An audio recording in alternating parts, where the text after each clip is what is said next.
We'll pick up right where we left off, actually. So I see many of you are warming up the chat box with your yeses, but I'm going to ask you, if you haven't already, to do something else over there, which is just introduce yourself. We can actually see your name, so you don't need to type your name. You can just enter the name of your organization and the city and state that you're joining in. I know a couple people did that earlier. I see Barb jumping in at the bottom, and then they quickly fill up quicker for me, or too quickly, I should say, for me to keep up with.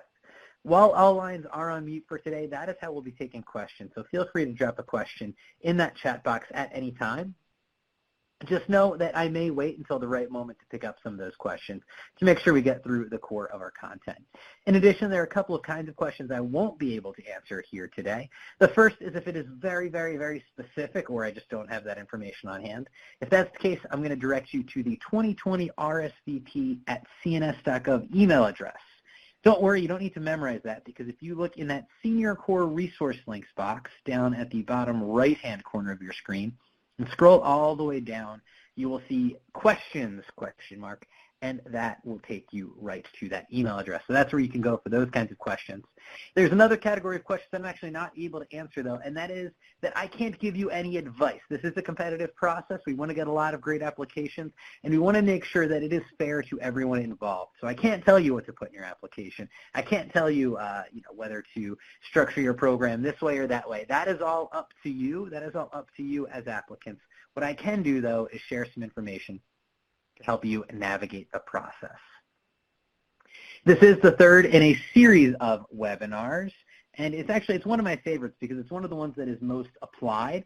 Of all of our series of webinars, this one probably has the least to do with competition X's and O's, the least to do with funding amounts and things like that, and the most to do with the actual programming, the actual work, the kind of activity that gets all of us excited, of seniors serving their communities and creating an impact in their community. So I'm really thrilled to have this opportunity to talk to all of you on a Friday afternoon, no less. We should thank you in particular for coming out on a Friday afternoon. We do try to avoid that, but sometimes we just can't clear the calendar quite enough. So thanks for coming for today's webinar. As you can see, it is one of 5. We've got 2 more planned next week, and then we will do the whole thing again. So if you missed one of these and you want to get the rest of the information, just come on back for cycle 2. In addition, as you already heard, it is being recorded, and we'll post the recordings on the RSVP 2020 competition homepage. That is the first link that you'll see in the Senior Core Resource Links box down to the bottom right. It does take a few business days for us to get those posted, so I would look next week for some of the webinars that we did this week to be up there, but that information will be available to all of you. Before we get into the content, we're going to do a handful of quick check-ins with our audience to get a sense of who is in the room. And I'm going to ask my colleagues over on the LSI team, would you guys mind bringing over our first poll today? Okay. If you've been to either of our 2 webinars, these will look familiar to you, but we need to know if you've been at either of our first 2 webinars, and that's why we asked. So let's start by seeing who's received a federal grant before, including one from CNCS. And it looks like the majority of us here have been. That's been consistent throughout the webinars. Okay, thank you. LSI team, if we could go ahead and get the next poll up there.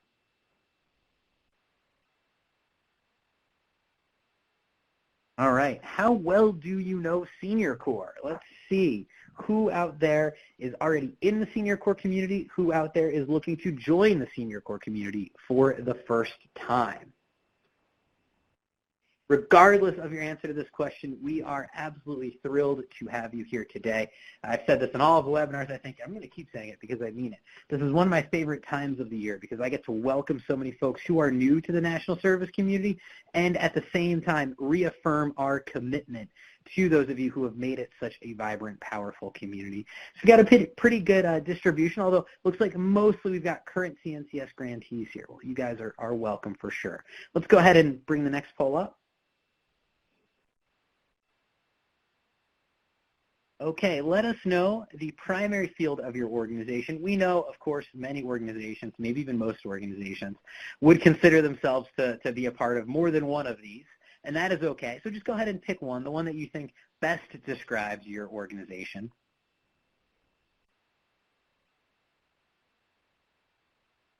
Okay, as you can see, it is a diverse group. It looks like in this webinar, volunteerism is in the lead. Usually we see aging up in the lead, so we got slightly a different mix here, but they are not very far apart, as you can see, including with community development, state, county, municipal, or other local government, or something else, all right there. LSI team, I'm going to go ahead. Let's skip the next planned question, actually, and go right to whether or not you have joined us before. Let's go right to whether or not our learners have joined us before. Have you attended any of the other webinars in our series? Let's see if we've got anybody who's brand new. Okay, it looks like most of our learners have been able to attend one of our other webinars. That is great. If you missed any of our earlier webinars, that is okay. As I mentioned, those were recorded, and we will get the recordings up on that competition homepage shortly. And in addition, we're going to be repeating everything. I do, unfortunately, have to just come clean about the fact that I am not able to give everybody all the information they need in an hour. It's just not possible. So there are probably going to be times during this webinar I'm going to have to point you to another resource for some of that additional information, but know that it is there and it will be available to you. Okay, thanks for those polls, LSI. Before we dive into the heart of today, so the heart of today is going to be talking about how the RSVP program works in practice. It's going to be talking about community impact. It's going to be talking about leveraging volunteers to make a difference. Exciting stuff. We are going to go over some of the basics of the competition itself. And that's because we want everybody to be on the same page for the conversation that will follow. So just some quick facts about the competition that is open right now. Applications are due at 5 p.m. Eastern time on September 25th. Although if you were in one of our earlier webinars, you will know that we strongly encourage organizations to get their application submitted well in advance of that deadline. You can find all of the information and tools that you need at the competition headquarters. The URL is there on the screen, and that's in addition to being able to access it directly from that RSVP competition homepage box in the bottom right. The most important document is called the Notice of Funding Opportunity, and that's the document that lays out all of the rules that guide this competition. It talks about what to include in your application, the evaluation criteria, the review process, all of that good stuff. The webinar we had yesterday actually just focused on that document, and we did kind of a guided tour of that document. So you're going to want to start there. Another very important document is Appendix A. This competition is geographically limited. The way RSVP works is certain service areas are available at certain times, and Appendix A lists out those service areas. In addition, when you are competing for a particular service area, it comes as a package deal, and combined with it is a certain number of unduplicated volunteers and a maximum amount of funding that you can request. We're going to look at an example of this as we go on a little bit further if you haven't been able to join any of our webinars, but just know that that's the document you're going to look at to see what geographies, what specific cities and counties are available to be served through this competition. Really important information. You can learn a little bit about some of the other tools that you will see on that competition homepage here. There is a lot of resources there to help you.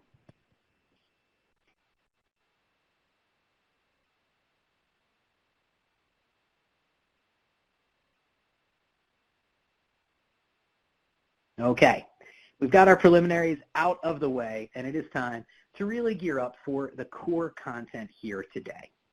We're going to give a little bit of a refresher, just going over what the RSVP program is and how it works. Then we're going to start to get pretty practical and pretty applied. We're going to look at focus areas and funding priorities, two different things that are very important to master for your application.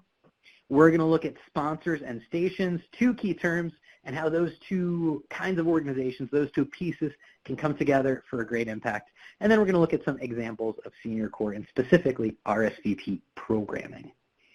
We'll start with a little refresher about what RSVP is. What is the program that you all are interested in competing for? So its core defining characteristic is engaging Americans 55 and older in service. That's the core of it. Americans 55 and older engaged in service to their communities. And what's really wonderful about this program is that it is all about flexibility, all about flexibility. The RSVP program is meant to meet community needs. It's meant to give all of you out there in your communities the ability to say, I see an opportunity. I see an opportunity for older Americans to make a difference on this particular issue. And then you can mobilize them however you see fit to make that difference. And that includes creating a volunteer experience that is tailored to them, that is right for them. That flexibility is at the core of what RSVP does. So I will often get questions like, well, how long should an RSVP serve each week? Or an RSVP volunteer, I should say, serve each week? And the answer is I can't tell you. That's up to you. It's up to you based on what you think is right for your community. I will get a question like, well, how many community partners do you think I should have? And I don't have an answer to that either because, again, it is up to you to figure out what you think is right for your community, working with your community partners, working with older Americans in that community, working with maybe a board of directors or an advisory council. It is locally driven, and that is really, really crucial. Locally driven. And when you look at our competition paperwork, you'll see a lot of information about having that local presence. Two topics that we're going to discuss a lot today are down at the bottom of the screen. We do require all of our RSVP grantees to use what we call national performance measures to tell us their story of service. We are a federal program. I'm a federal employee. These grants are paid for by federal dollars, taxpayer dollars. All of you, therefore, are our bosses in a sense, right? Are our stakeholders. And we use these performance measures to measure our impact and report that back to the American people through your representatives in Congress and the executive branch. But not every single piece of activity that an RSVP grant does needs to be captured in that way. What we say is that you have to have one unduplicated volunteer programmed into national performance measures, that is, measured in this specific way, for every $1,000 in federal funding that you receive. A little bit later on in this webinar, we're going to do an example of this so that you can see how it works out practically. So don't worry, we're going to come back to this if you have questions about it right now.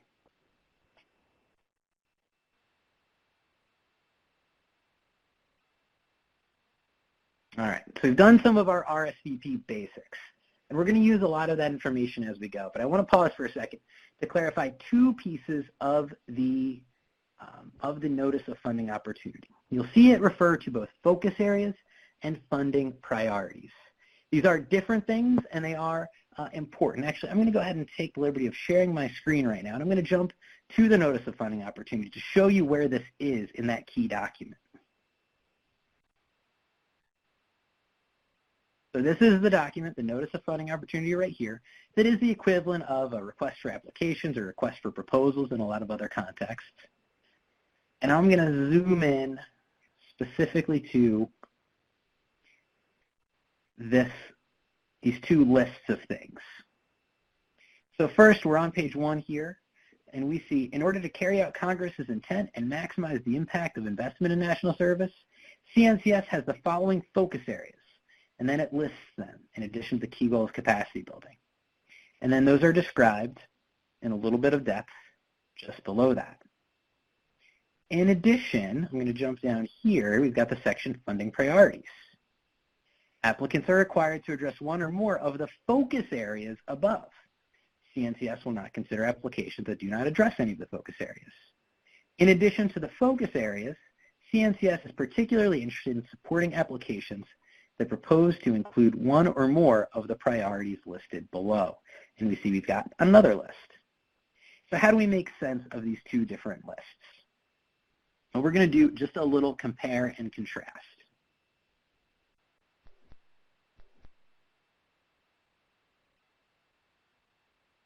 First of all, focus areas are typically broader than funding priorities.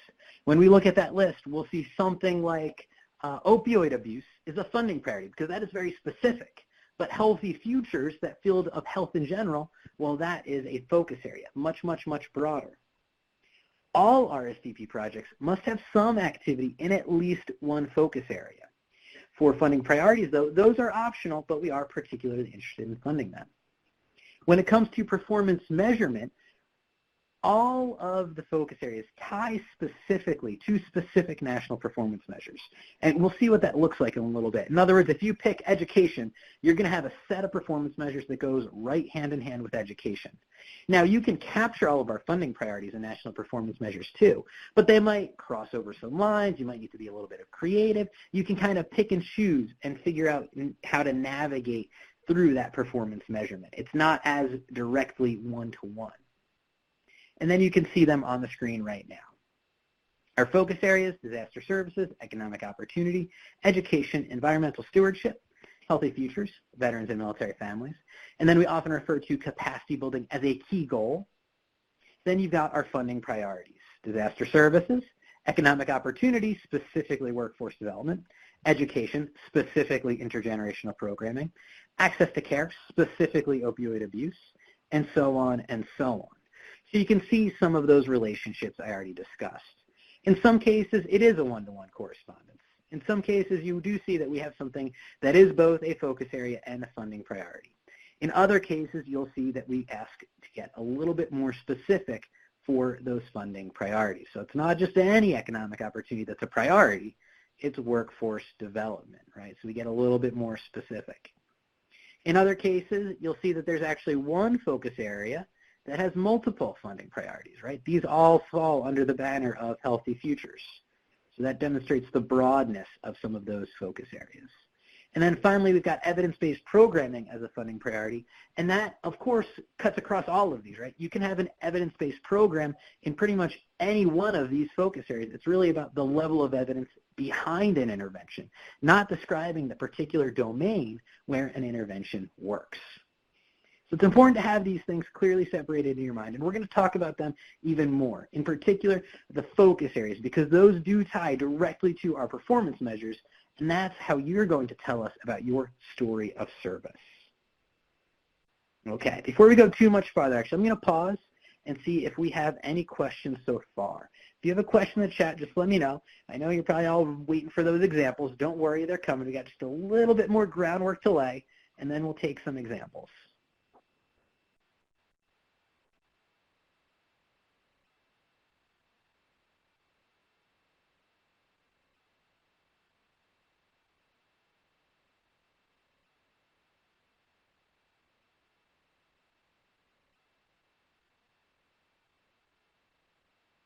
Okay, I'm not seeing any questions come in yet. You can drop them in there, but I want to be respectful of everybody's time on a Friday afternoon. So I'm going to step ahead just a little bit to define some key terms. And this is the last little bit of groundwork we lay before we start to look at some examples. So you will hear me use these two terms interchangeably: sponsor and grantee. That is what we here at Senior Corps call the organization that becomes legally responsible for stewarding grant funds. And that is different than a station, which is a community partner where RSVP volunteers serve. Now, a sponsor can also be a station, so actually there can be some overlap in these terms, but we want to just be clear on what they mean. Sponsor, organization that receives CNCS funds and becomes legally responsible for stewarding them. Station, a community partner where RSVP volunteers serve. And what this often looks like in the community is something like this. So we here at the Corporation for National Community Service, we give Senior Corps funds to a sponsor, a grantee, what all of you are probably hoping to be if you're not already. And then you use those funds to go out and recruit RSVP volunteers in your community who are 55 and older, and place them in meaningful service opportunities at stations, at some of these community partners. Now in this example, we've made it so that the stations all look like outside organizations, all organizations external to you, all external to the sponsor, but it doesn't have to be that way. You could have a situation where, again, we here at the Corporation for National Community Service grant funds to an organization, the grantee or the sponsor, and they go out and they recruit RSVP volunteers to serve in their own program. That's okay too, to recruit volunteers to serve in their own programs. In this case, the sponsor and the station are one and the same, and that's okay. And those are two poles, two points on a continuum. But you can imagine kind of a mix, right? So where we grant funds to a sponsor / a grantee, and then they do a little bit of both. They place some volunteers at outside organizations, but then they also place some internally to themselves too. Those are just some ways to think about how you can structure RSVP activity. Let's dive into some of our examples. And we're going to start actually looking at some personal examples. If you look down at that Senior Corps resource links box again, you'll see the second link is Senior Corps stories. And these are actual stories from actual volunteers and actual Senior Corps, particularly RSVP sponsors that are out there right now. And I'm going to navigate and pull just a couple of them up. If you attended one of our earlier webinars, you may have seen these before, but I'm going to pull up the slightly different ones for our conversation here today.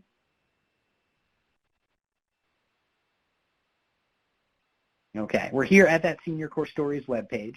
You can see there are many different stories here. They're not all RSVP. We haven't talked about it here in this webinar, but Senior Corps does have some other programs, but most of them actually are RSVP. And let's start by learning about Ken Kozlov.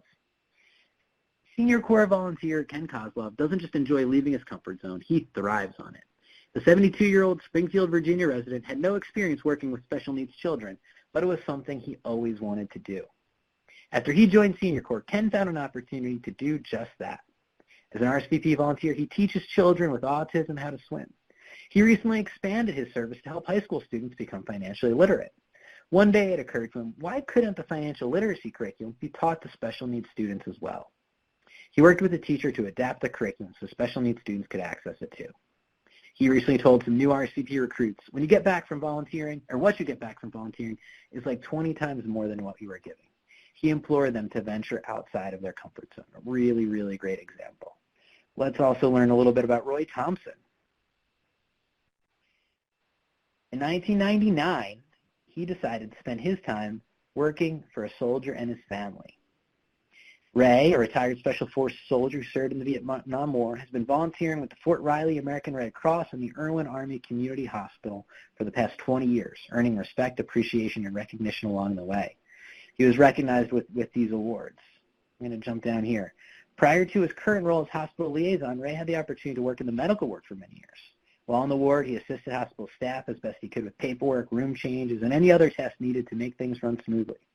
His leadership and passion for the hospital eventually led him to the front welcome desk and into the role as a hospital liaison. My job is easy, he says. I see people, help people, and I sit at the help desk. I have 28 volunteers and no problems. I assist with emergencies as needed, and I do my paperwork. He's been doing that for 12 years, and that's not unusual. Last example, and this is one we looked at earlier, but I really like it. John Thomas, another RSVP volunteer. He enjoys visiting with other veterans and travels to the Topeka VA, where he can easily strike up a conversation. While he currently volunteers at several agencies, he really enjoys visiting with the residents at the Stony Brook Assisted Living Facility. He was motivated to start visiting residents when he saw the opportunity because he was reminded of his mother, a Stony Brook resident, before she passed away. He understands and appreciates the value of visiting the residents and becoming their friend. His time with the Stony Brook residents has given John a greater respect for elders and the lessons that can be learned from their wisdom. He says, it makes me feel wonderful helping people. And he's been a volunteer for 9 years, another long-term volunteer. The average term of service in RSVP is actually 8 years, so we get lots of those long-term volunteers. So those are really great stories, and I'm here to say that they actually only scratch the surface of what RSVP is doing out there in communities right now. I know we've got many current grantees on the line here as you're getting ready to reapply, and I know you all have stories just like those in your own community. And some of you who aren't yet part of the National Service community probably already have some ideas about what you want to achieve. And what we're going to do now is we're going to look at how we put sort of these technical pieces together to create those kinds of connections and create those kinds of experiences for both our older Americans and the community members they serve. And we're going to do it through the lens of a fictional town called Townsville. Very, very creative, I know. Welcome to Townsville. We are here in Townsville, a wonderful place to live with a hotel right downtown if you ever want to go visit.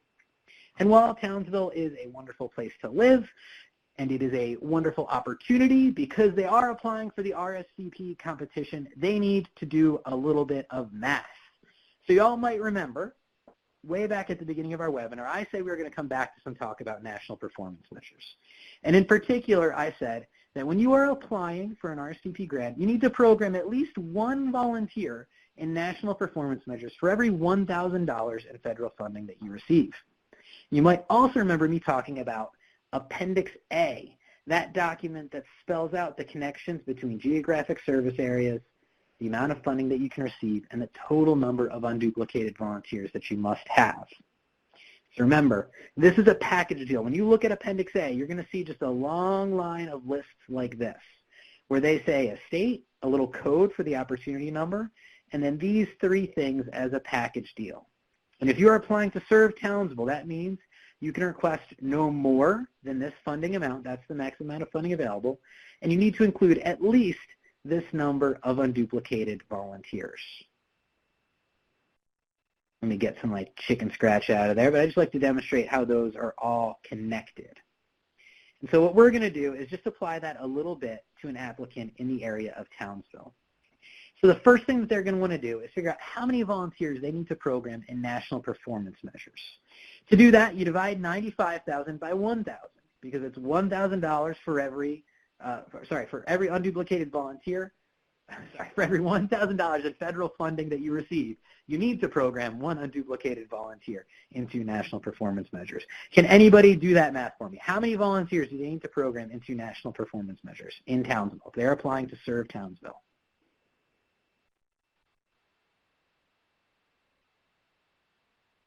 I know I got the words a little bit jarbled, but I think that the math is pretty straightforward, right?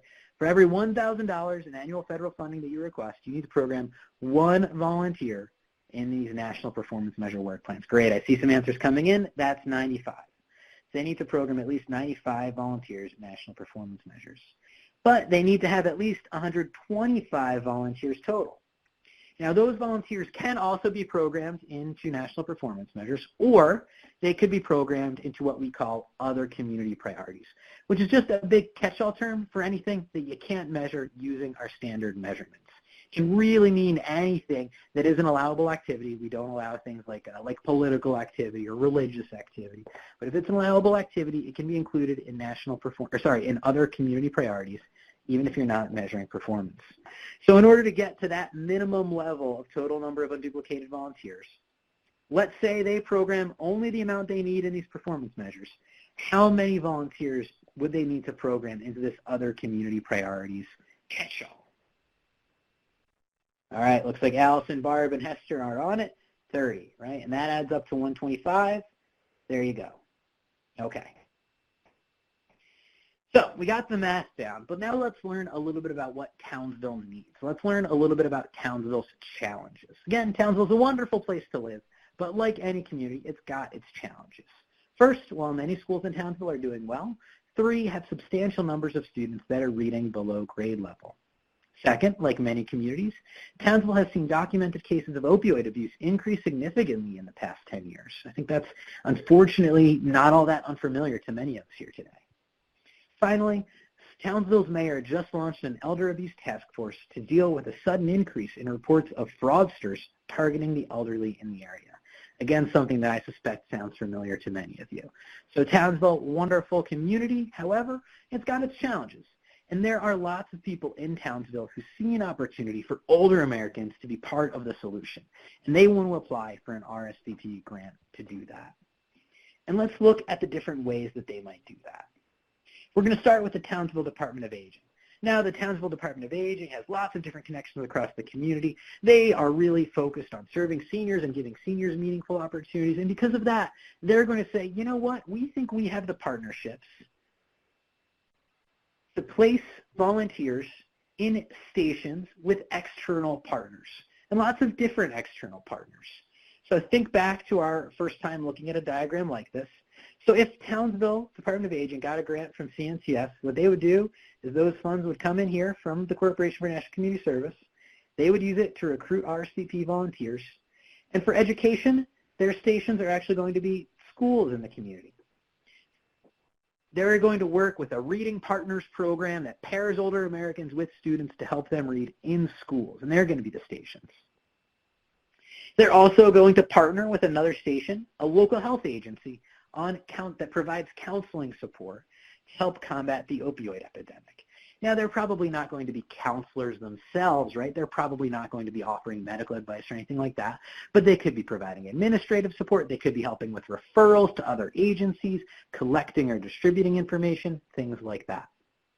And then finally, they're going to join up with the organization that is the chair of the mayor's task force and send some volunteers that way to serve as a training team. all external partnerships, all volunteers doing meaningful work, but it plays out in different ways. And that's their story of service. And what they're going to need to do is figure out how to tell us that story of service using our national performance measures. And to do that, they're going to use a couple of the tools we talked about here today.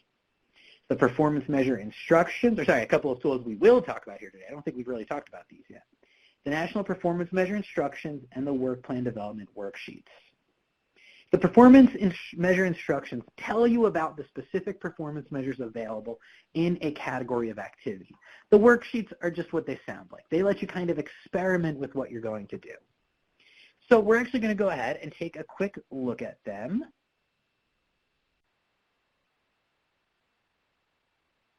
Going back to the competition homepage, right? Performance measure instructions are right here. And now let's say they want to figure out what performance measures should I use for my activity in combating opioid abuse. Well, you can see there's a table of contents here. They can certainly use that. You can also see that there's a little bit of instructions here that lays out sort of the big picture. And then you can see there are these tables. These tables summarize some more detailed information that occurs later in the document, and they specify output and outcome pairs for different kinds of activities, So if we're interested in our opioid programming, well, that's probably going to be in the Healthy Futures focus area, and you can see it listed as an activity for many different of these pairs. For this one, we're just going to sort of look through and try to find what matches the activities that we just described. It looks like this might be a good one, a number of individuals with increased health knowledge, because maybe, and we're somewhat speculating what the activities actually will be, maybe they are helping distribute or share information. Maybe you want to actually choose this outcome measure, about number of individuals reporting a change in behavior or intent. You are going to have to choose both an output and an outcome, but the outputs, as you can see, are relatively consistent. Right? They're usually going to be about the number of individuals served. Now, these are just summary tables, and if we go down a little bit later in the document, I'm just going to do a quick Control F to find it.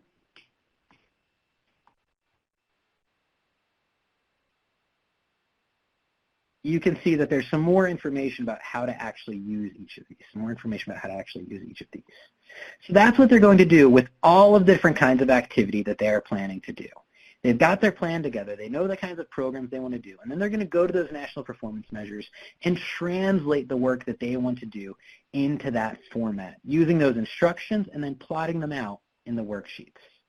And the worksheets, they contain some more information than this, but this is a pretty good summary of some of the important information they're going to have to choose. So they'll identify the focus area for each of their activities.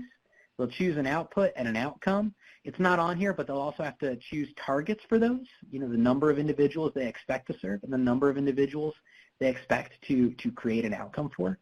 And then they're going to have to assign unduplicated volunteers to that activity, right? So in this example, the Townsville Department of Aging has said that they plan to assign 65 volunteers to that reading pairs program, 20 volunteers to that opioid program.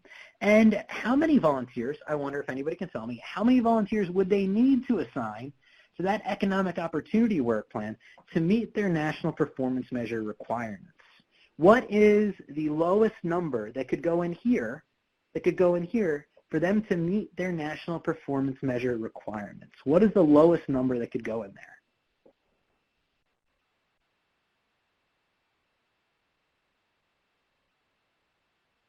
Okay, I see some answers coming in. The correct answer is 10. I didn't quite get it right with my squiggle there. The correct answer is 10 to meet their national performance measure requirement, right? That's the requirement that says for every $1,000 in federal funding you receive, you need to program volunteers in these specific kinds of work plans, these specific sets of performance measures. Other volunteers, the remaining 30, can be in this other community priorities category. And there they can be doing anything that doesn't fit in our measures. It's very common to see them do things like different kinds of events, special kinds of volunteer events. It's very common to see them doing things like providing I am blanking on the words here. I am sorry. Providing just services that don't necessarily result in those kinds of discrete outputs and outcomes. You know, you can imagine putting together care packages, things like that. Might be difficult to translate into an outcome, but you can have that kind of work. Again, because RSVP is all about flexibility. To that point, I see a question from Allison. So Townsville chose to have 3 focus areas. Can we choose 3 or only 1? Allison, you can choose 1, 2, 3, 4, 5, 6, right? You can choose any number of focus areas that is right for your organization and your program. That is sort of core, your community, I should say, your organization and your community. That is core to what RSVP is all about. It's about that flexibility. When you submit your application, you do need to identify one as the quote-unquote primary focus area, but that doesn't actually carry with it any specific mathematical requirements. You don't have to program any specific number of volunteers there or have specific outputs. We just ask that you choose the one that you feel reflects the greatest impact. And you can find more information about that in the FAQs. And to kind of drive that point home, let's look at a couple of other examples. Now, you can take the same situation and a different kind of organization can approach it totally differently. So we've got a new organization also in Townsville interested in this opportunity, Active Aging Townsville. And what they're going to do is at first they're also looking at having some external community partners. In this case, it looks very much like the Department of Aging's plan. But they say, you know what? We've got the ability to create our own training team and to run our own training team related to elder abuse. And they've got support, let's say, from the Mayor's Task Force to do that. So they're going to both be providing volunteers to external stations to serve, but also managing their own program and placing volunteers in their own program, and that is okay. This might be what that looks like in the work plans, right? So the big difference here is they have decided not to have any other community priorities. That's an option. You don't need to have volunteers programmed into that catch-all category. You can program more than the minimum in performance measures, and that is okay. They're still providing the total number of unduplicated volunteers they need to, and of course, still fulfilling that minimum. In fact, they're exceeding it, and that's okay. Now, to have an example a little bit more like what Allison shared, let's take another example, Townsville Reads. As the name might imply, Townsville Reads is really focused on literacy. And so maybe what they're going to do is they're just going to have one work plan and one focus area. They are going to have external stations do it, but that's all they're going to do. They're just going to focus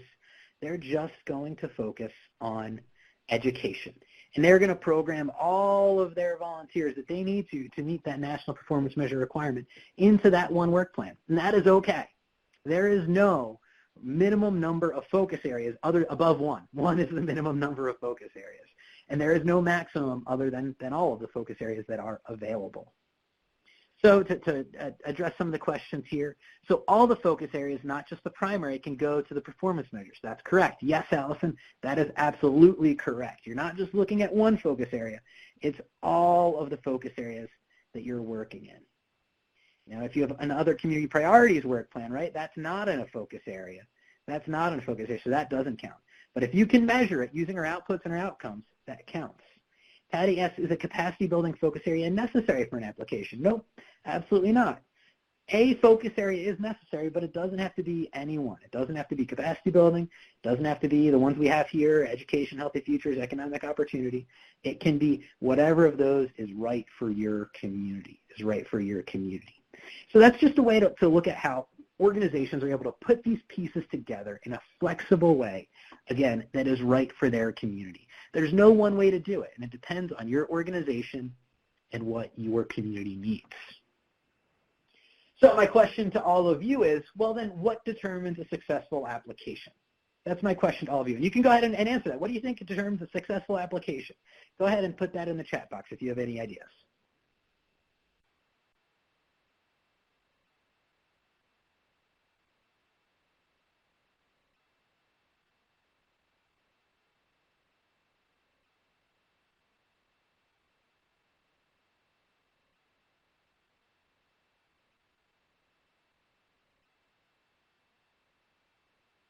I've only seen one answer come in so far.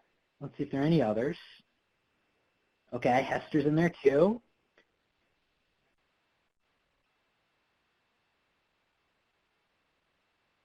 Let's see, are there any other suggestions? Okay, Richard says reviewing any of the 6 focus areas. Yeah, we're on the right track. So a couple of you mentioned priority areas. Those are not required. So it is possible to have a successful application without including a priority area, but they are priorities, right? So they do help. A lot of you are mentioning tying things specifically to focus areas and the 6 focus areas that we have. And what I'm actually going to do is I'm going to show you where you can find the exact answer to that question. Those of you who've attended another one of our webinars will not be surprised by this.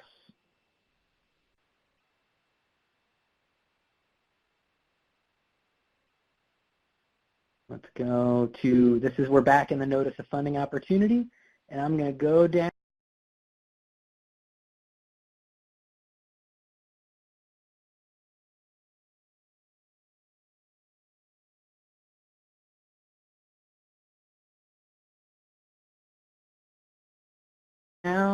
Down within that document to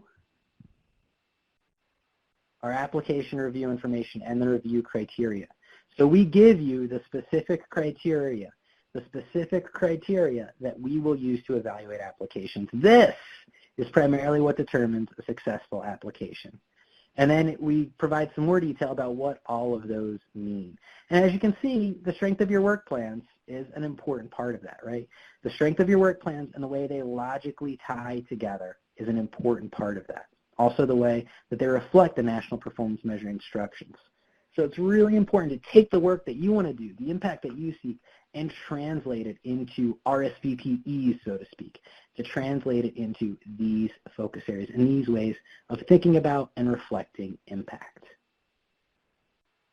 Okay, I want to pause there and see what questions we have. We've covered a lot of ground.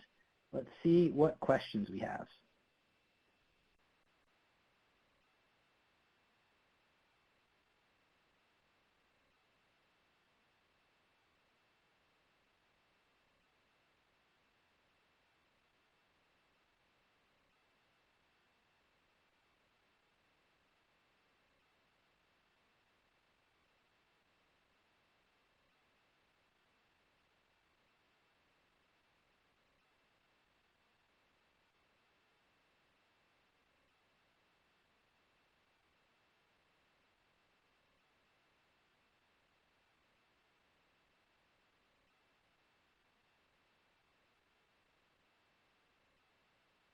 Let's see what questions we have. All right, Jan asks, where exactly to find the guide to how many volunteers we need? So Janet, that is the document called Appendix A to the Notification of Funding Opportunity, and we can jump back to the web page to show you. So you can get a link to this web page in the Senior Corps resource links to the bottom left, and let me go ahead and pull it up. I'm here on this competition page, the 2020 RSVP competition page, the first link in that resource link box, and the specific areas that are available and the specific numbers of volunteers associated with each is right in there, as well as the specific maximum amount of funding you can request. Okay, let's see what else we have. Sarah asks, how do we log unduplicated volunteers if we have overlapping focus areas? It's a good question, Sarah, and you are eventually going to need to choose to assign them for the purposes of this process to one or the other. And I would just say do that based on where they are doing the majority of their activity, the majority of their service. We provided only simplified versions of this portion of the application. When you are actually in our electronic grants management system, you will see that there is also a copy for total volunteers. So that if they are serving in more than one area, that's not getting lost. So you can count somebody twice in that total volunteer category, but you can only count them once in the unduplicated volunteer category. So you do have a little bit of a choice to make there about where you think they will have the greatest amount of service. We didn't talk about it much, but I do just want to highlight these work plan development worksheets while I'm here. It is very, very difficult to try to build your work plans inside our electronic grants management system. When you submit an application to us, you're going to need to use that specific system, and it's very difficult to try to build and experiment and revise things in that system because it's kind of coded to help you avoid errors, to make sure information gets to us in the right way. It's relatively strict and not very flexible. But those work plan development worksheets are Word documents that you can use to do that. You can open them and just kind of fiddle around with them yourselves as you try to think about the kind of outcome that you are seeking to create. And that's where you can see some additional fields that we didn't talk about here today to focus on the specific unduplicated volunteers column and trying to translate that impact into the work. So do check out that sheet. We recommend, honestly, for your entire application, drafting it in Word and then copying and pasting it into the electronic grants management system when you're ready to submit. Well in advance, by the way, well in advance. Do we have any other questions?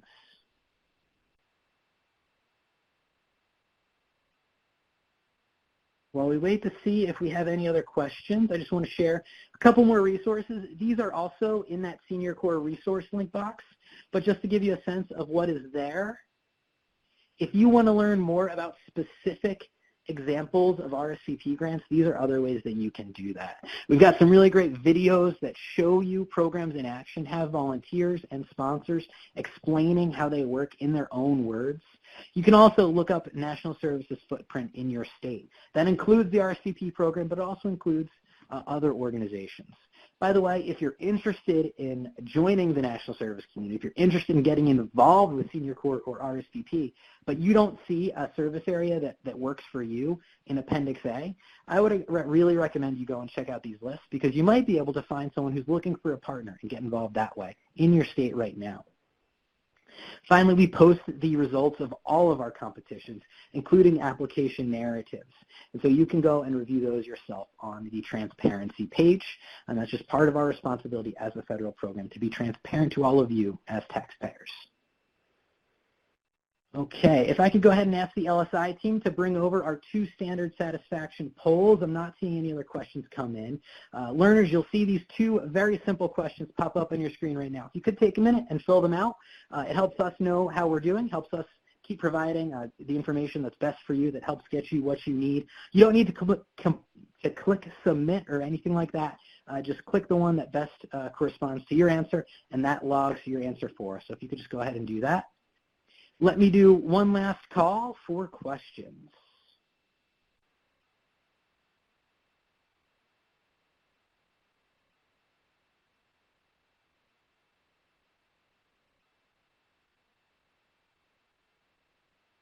Okay, I am not seeing any come in, so I just want to thank you all one last time for coming and learning alongside us, particularly on a Friday afternoon. Do look out for the recording posted early next week, I would expect, on that 2020 RSVP competition homepage, and we hope to see you back here for the other training opportunities.